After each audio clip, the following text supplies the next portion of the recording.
أهلا بيكم مرة تانية. النهاردة هنتكلم في موضوع بيقلق ناس كتير قوي في مجال صناعة المحتوى. اللي هو إيقاف حسابات جوجل أدسنس. بالظبط. معانا معلومات مستخلصة من فيديوهات ومراجع لعلاء عادل بتشرح الموضوع ده. عايزين نفهم ليه الحسابات دي بتقف وإيه اللي ممكن يتعمل، والأهم يعني إزاي نتجنبه أصلاً. تمام؟ وأول حاجة لازم نفرق بينها، ودي نقطة مهمة جدا، هي الفرق بين التعليق المؤقت للحساب والإغلاق بقى. في فرق؟ طبعا الإغلاق ده زي ما المصادر بتاعت علاء عادل بتأكد بيكون غالبا نهائي، خلاص. نهائي يعني مفيش رجعة؟ يعني نسبة استرجاع الحساب المغلق بصراحة ممكن ما تعديش 1%. ده كلام صادم بس حقيقي. يا نهار أبيض، 1%؟ ده رقم مرعب بجد. طيب إيه بقى اللي بيوصل الأمور للدرجة دي؟ يعني إيه الأخطاء اللي ممكن الواحد يعملها تخلي جوجل تاخد قرار زي ده؟ بصي، الأسباب كتير، بس زي ما تحليل علاء عادل بيوضح، الغالبية العظمى بتكون ممارسات غلط من صاحب القناة نفسه. ممارسات غلط؟ إزاي يعني؟ الحاجات اللي بنسمع عنها دي. بالضبط.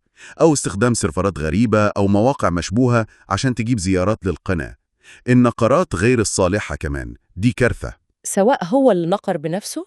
أيوة، سواء هو نقر على إعلاناته أو استخدم برامج VPN عشان يزود الأرباح بشكل وهمي، أو حتى شارك في جروبات تبادل المشاهدات والنقرات. كل دي يعني محاولات تلاعب واضحة.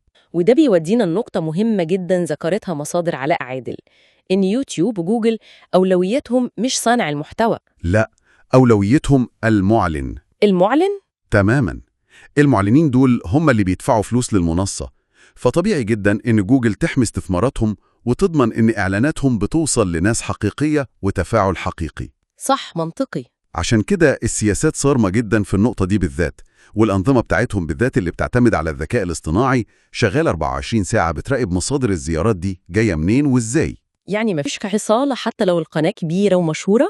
لا خالص، حجم القناة وشهرتها مش بيحموا صاحبها لو اكتشفوا مخالفات واضحة وصريحة في موضوع الزيارات والتفاعل الوهمي ده.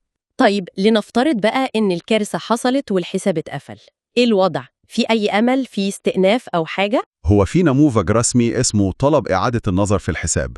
المصادر شرحت ده بالتفصيل، بتملي فيه بياناتك. بيانات زي إيه؟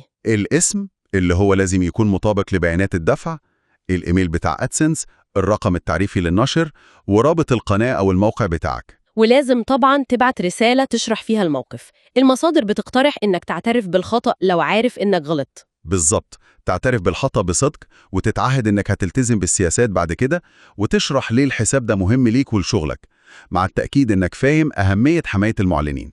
والرد بيجي بسرعة، بيقولوا خلال 48 ساعة تقريباً. ممكن يجي الرد في 48 ساعة، لكن نرجع تاني نقطة 1%.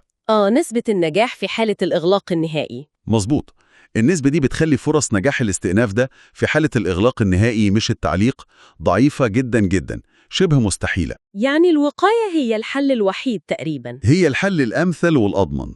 النصيحة اللي بتكررها المصادر زي ما قال علاء عادل: راقب مصادر زياراتك باستمرار، افهم سياسات المنصة كويس قوي، بلاش طرق مختصرة أو أي حاجة فيها شبهة. طيب لو حد شك إن في نقرات مش هو السبب فيها؟ في نموذج للإبلاغ عن النقرات غير الصالحة، ممكن تستخدمه لو شاكك إن في نشاط غريب جاي من بره، وده ممكن يحمي حسابك شوية.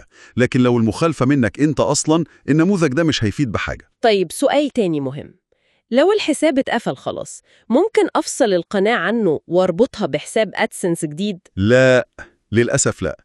دي نقطة واضحة جدا في كلام علاء عادل، ما ينفعش تفك ربط حساب أدسنس مقفول بقناة يوتيوب عشان تربط حساب تاني. أبداً؟ أبداً.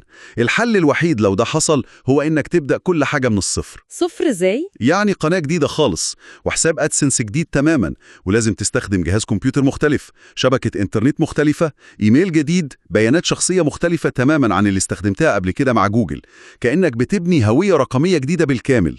يا خبر، الموضوع معقد وصعب للدرجة دي؟ بالظبط. ده بيؤكد قد إيه جوجل جادة في تطبيق سياستها.